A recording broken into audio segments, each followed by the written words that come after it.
General পড়াশোনা করে, master মানুষ, চাকরি করে, সরকারি চাকরি করে এবং জেনারেল সে শিক্ষিত। তো জেনারেলের মানুষ আমার কাছে দুটা প্রশ্ন করলো যে জান্নাত কি দিয়ে ঢাকা আর জাহান্নাম কি দিয়ে ঢাকা। একটা জেনারেল মানুষ, কিন্তু সে জেনারেলে পড়াশোনা করছে। কত সুন্দর প্রশ্ন, আর কত মূল্যবান প্রশ্ন, আর কত দামি প্রশ্ন যে জান্নাত কি দিয়ে ঢাকা আর জাহান্নাম কি দিয়ে ঢাকা। তা আমার বিষয়টা জানা আছে, তারপরেও আমি না জানার ভান করে আমি বসে থাকলাম যে যদি আমি যখনই উত্তর দেবো না তখনই উনি উত্তর দিবি। যেহেতু ওনার যদি জানা থাকে তাহলে অবশ্যই উনি উত্তর দেবে, আর জানা আছে জন্য আমার কাছে প্রশ্ন করছে। তো উনি, আমি চুপ করে বসে থাকার পরে উনি কিছু সময় পরে উনি বলতেছে যে জান্নাত ঢাকা হচ্ছে বালা মুসিবত, বিপদ আপদ, দুঃখ কষ্ট, অভাব অনটন এবং আযাব গজব, রোগ ব্যাধি দিয়ে জান্নাত ঢাকা। একটা আল্লাহ তাআলা যাকে জান্নাত দিবেন তাদের কি এই যে আযাব গজব, অভাব অনটন, দুঃখ কষ্ট, রোগ ব্যাধি, বালা মুসিবত, আযাব গজব দিয়ে আল্লাহ তাআলা বলছেন এটা পারি দিয়ে, এটা সরায়ে, ধৈর্য ধারণ করে এটা সরায়ে জান্নাতের উপরে এটা আছে, জান্নাত দিয়ে এটা ঢাকা, আর এটা হচ্ছে তোমার উপরে যাবে।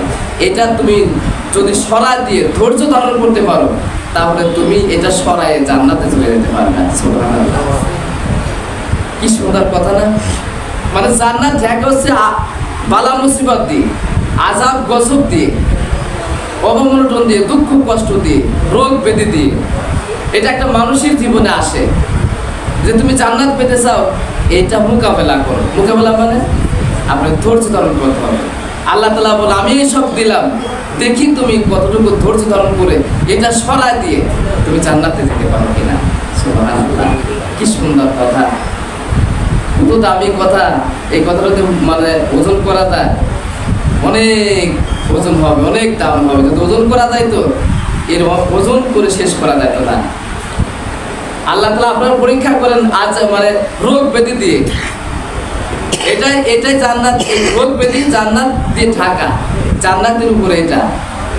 তোমার রোগ ব্যাধি দেবো, তুমি হতাশ হয়ে যাবে, পেরেশানি হয়ে যাবে, তুমি আমার প্রতি অভিযোগ করবে না। এটা রোগ ব্যাধি, এটা তুমি জান্নাতে যদি যেতে চাও, এটা হচ্ছে তুমি জান্নাতের উপর থেকে সরাই দাও। তুমি ধৈর্য ধারণ করো, ধৈর্য ধারণ করতে সরে গেল, তাই তুমি জান্নাতে যেতে পারবে। তোমার উপর আমি যে অভাব অনটন এনে দিয়েছি, দুঃখ কষ্ট নামিয়ে দিয়েছি, এটা জান্নাত দিয়ে এটা জান্নাত ঢাকা। তুমি যদি এটা পাড়ি দিয়ে যেতে পারো, এটা অপেক্ষা করে এটা সরা দিয়ে, যদি সরানো মানে হচ্ছে আপনার ধৈর্য ধারণ করতে হবে যে আল্লাহ দিয়েছেন, আমি আল্লাহর উপরে তাওয়াক্কাল করি। আল্লাহ তুমি এই আযাব গজব, অভাব অনটন, দুঃখ কষ্ট, রোগ ব্যাধি সব কিছু তুমি দূর করে দিয়ে আমার তুমি তো পরীক্ষা করতে চাও, এই পরীক্ষা যাতে আমি উত্তীর্ণ হতে পারি, এই পরীক্ষাতে আমি পাস করতে পারি, যাতে আমি শয়তানের ওয়াসওয়াসা করে আমি যাতে এই পরীক্ষা থেকে সরে না যাই, এই পরীক্ষা যাতে আমি পাস করতে পারি, এটা সরাতে পারলেই আপনার জন্য জান্নাত অপেক্ষা করতেছে। সুবহানাল্লাহ। আর জাহান্নাম ঢাকা, জাহান্নাম ঢাকা হচ্ছে আপনার দুনিয়ার যত সুখ শান্তি, আপনার টাকা পয়সা, ধন দৌলত, আপনার সুখ শান্তি, কোনো অপমান নাই, কোনো লাঞ্ছিত নাই, আপনি মানে গাও ভাসিয়ে চলাফেরা করতে পারতেছেন, আপনার কোনো বাধা বিপত্তি নাই। রাসূল পাক সাল্লাল্লাহু আলাইহি সাল্লামের উপরে যেরকম জুলুম নির্যাতন অত্যাচার আসছে, আপনার উপরে কিছুই নাই, আমাদের উপরে কিছুই নাই। অথচ জান্নাত জাহান্নাম হচ্ছে এটা দিয়ে ঢাকা, সুখ শান্তি দিয়ে, টাকা পয়সা ধন দৌলত দিয়ে জাহান্নাম ঢাকা। যারা জাহান্নামে যাবে তারা এটা আটকে ধরবে, সুখ শান্তি, সম্পদ, টাকা পয়সা, ধন দৌলত, জায়গা জমি, এরা দুনিয়ার যত সুখ শান্তি আছে এরা মানে আটকে ধরতেছে। এটা জাহান্নামে এটা দিয়ে ঢাকা। কারণ যারা জাহান্নামে যাবে তারা তো দুনিয়াতে সুখ করবেই। যারা আল্লাহ রাসূল বলছেন যারা মুমিন তাদের দুনিয়াটা হচ্ছে জাহান্নাম, যারা মুমিন তাদের জন্য দুনিয়াটা জাহান্নাম। দেখেন যারা মুমিন তাদের এই কষ্ট, দুঃখ, অভাব অনটন, আযাব গজব, এ ব্যাধি ও ব্যাধি, ও রোগ এ রোগ সবসময় লেগেই থাকে, অশান্তি, পেরেশানি, টেনশন সবসময় লেগেই থাকে। এটা হচ্ছে আপনার, এই জন্য আল্লাহ রাসূল বলছেন যে যারা মুমিন তাদের দুনিয়াটা হচ্ছে দোজখখানা। জাহান্নাম। আর যারা বেঈমান তাদের জন্য দুনিয়াটা জান্নাত। দেখেন যারা বেঈমান তাদের দুনিয়াটা জান্নাত, তাদের আযাব নাই, গজব নাই, রোগ ব্যাধি নাই, অভাব অনটন নাই, দুঃখ নাই, বালা মুসিবত নাই, আপদ বিপদ নাই। তাদের সম্পদ একের পর এক বাড়তিছে। এরা মনে করে এইটাই আমাদের দুনিয়া, এইটাই আমাদের শান্তি, পরকালে মনে হয় আমাদের এইরকমই হবে। না, পরকালে তাদের জন্য জবাবদিহিতা আছে। পরকালে তাদের জন্য জবাবদিহিতা আছে।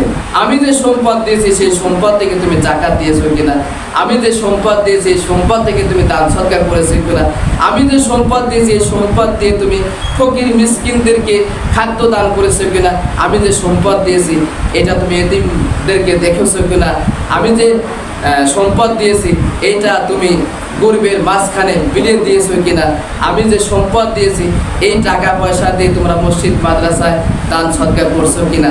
এটা হচ্ছে আল্লাহ তাআলার খেলা, এটা আল্লাহ তাআলা বলছেন। এই জন্য আমাদেরকে যারা দুনিয়াতে সুখ শান্তি, তাদের দেখবেন যারা যত খারাপ মানুষ আছে এদের কোনো আযাব নাই, এদের কোনো গজব নাই, এদের অভাব অনটন নাই, এদের দুঃখ নাই, এদের রোগ ব্যাধি নাই। আর মানুষ বলে অত্যাচার যখন করে, জুলুম করে, নির্যাতন করে, তার দাপটের জন্য থাকতে পারে না, তখন মানুষ তার প্রতি কি করে, তার অভিশাপ করে।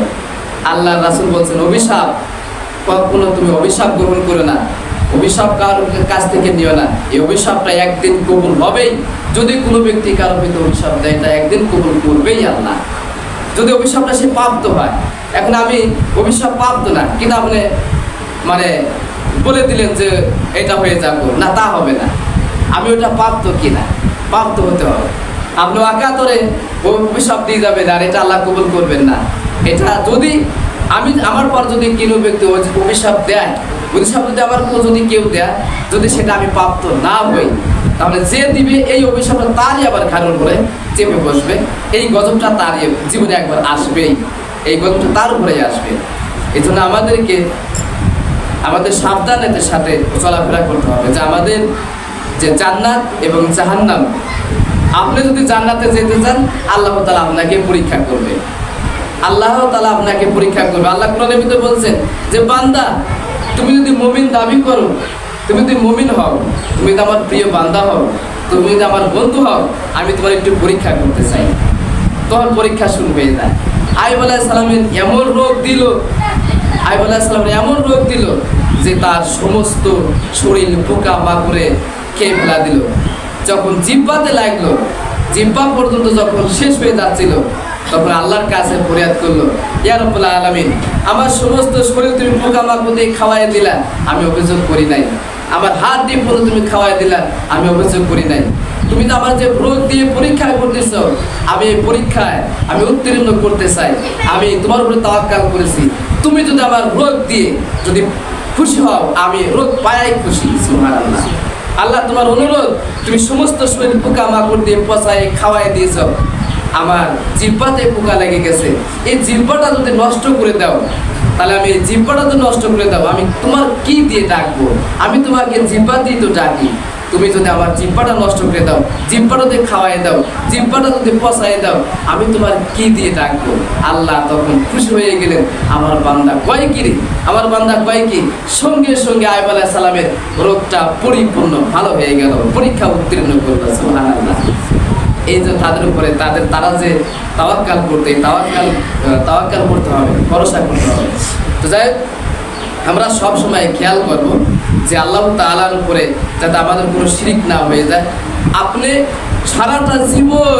সারা জীবন আপনি গুনাহ করে গেলেন, আপনি 100 বছর গুনাহ করেছেন, 100 বছর আপনি গুনাহ করেছেন, কিন্তু আপনি গুনাহ করার পরে আপনি মারা গেলেন, কোনো কিচ্ছু করেন নাই, কিন্তু আপনি এত পরিমাণ গুনাহ করেছেন, তার বলার নাই।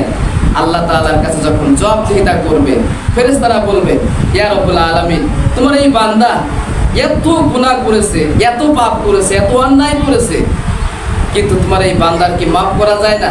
তখন আল্লাহ তাআলা বলেন, এই বান্দার মাফ করার তো কোনো পথই খুঁজে পায় না, এই বান্দার তো যাই মাফ করবো সেই পথই তো খুঁজে পাচ্ছে না। কিভাবে মাফ করব? আল্লাহ তাআলা তখন ফেরেশতারা বলেন, ইয়া রব্বুল আলামিন, এই যে এত পাপ করেছে, এত অন্যায় করেছে, এত খারাপ কাজ করেছে, এত পাপ করার পরেও আমি এই পাপের ভিতরে আমরা ফেরেশতারা খুঁজে খুঁজে দেখলাম পাহাড় পরিমাণে এত পাপ করেছে যে সাত আসমান জমিনের সমকক্ষ, সাত আসমান জমিন পরিমাণে পাপ করেছে, কিন্তু এই পাপের ভিতরে আমি শিরিক দেখতেছি না। আল্লাহ দেখো মাফ করে দেওয়া যায় নাকি? এত পাপ করছে কিন্তু পাপের ভিতরে কোনো শিরিক নাই। আল্লাহ তাআলা বললেন, যেহেতু এই পাপের ভিতরে শিরিক নাই, আমি এই বান্দাকে মাফ করে দিলাম। সুবহানাল্লাহ, কি দয়ার আল্লাহ, কি মায়ার আল্লাহ, কি কয় আল্লাহ কি বলতেছে এখানে? এটা চিন্তার বিষয়। আল্লাহ তাআলা কি বলেন? আমার এই বান্দা এত গুনাহ করছে, সাত আসমান জমিন পরিমাণ গুনাহ করছে, কিন্তু গুনাহের মধ্যে শিরিক নাই, আমার সাথে কাউকে শিরিক করে নাই। এই আল্লাহ তাআলা বলছেন যে আমি এই বান্দার গুনাহের ভিতরে কোনো শিরিক দেখলাম না, আমার এই বান্দাকে মাফ করে দিলাম। আর হাজার পরিমাণ, হাজার সাত আসমান জমিন পরিমাণ সে সবের কাজ করে গেছে। হাজার পরিমাণ আপনার সাত আসমান জমিন পরিমাণ সে সবের কাজ করে গেছে। আল্লাহ তাআলা তখন ফেরেশতাদেরকে বলবেন, এ তো আল্লাহর ওলি ছিল, এ তো 5 ওয়াক্ত নামাজ পড়াইছে, এ তো রোজা রাখছে, এ হজ করছে, যাকাত দিয়েছে, সব কিছু করেছে, দেখো তো এর ভিতরে শিরিক আছে কিনা। আল্লাহ তাআলা ফেরেশতারা বলবেন, ইয়া রব্বুল আলামিন, এই আলেমের ভিতরে, এই হুজুরের ভিতরে অনেক শিরিক দেখতেছি। এ মাজার পূজারি করতো, এ ছেলে চাইতো মাজারে যায়, এ অসুখীর থেকে ভালো হওয়ার জন্য এ চাই তোমার কাছে না চায় মাজারে যা চাইতো, এ পরীক্ষা দিবে, সে মাজারে যা চাইতো তোমার কাছে চাইতো না, কিন্তু তুমি তো পাস করাইছো, তুমি তো ছেলে সন্তান দান করছো, তুমি তো সব কিছু দিয়েছো, কিন্তু তোমার কাছে না চায়। এত বড় আলেম হওয়ার পরেও সে মাজারে যায় সিজদা করতো। আল্লাহ শিরিক দেখতে পাচ্ছি। তখন আল্লাহ তাআলা বলবেন, সাত আসমান পরিমাণ সব নিয়ে আসলে কি হবে? এর মধ্যে শিরিক দেখতে পাচ্ছি, একে জাহান্নামে দিয়ে দাও। নাউযুবিল্লাহ। শিরিক যদি থাকে সে কখনো মাপ পাবে না, যতবার আল্লাহর ওলি হোক না কেন, যতবার হাফেজ হোক না কেন, যতবার আলেম হোক না কেন, যদি শিরিক থাকে সে মাপ পাবে না। যারা শিরিক করে তারা মুশরিক, মুসলমানদের উপরে শিরিক খাটে না। এজন্য আমাদেরকে এই শিরিক থেকে মুক্ত হতে হবে, যাতে আমরা শিরিকের ভিতরে না যাই। শিরিকের অনেক ভাগ অনেক আছে, কোনো একদিন শিরিক কাকে বলে, কি কত প্রকার, কোনোদিন বলবো।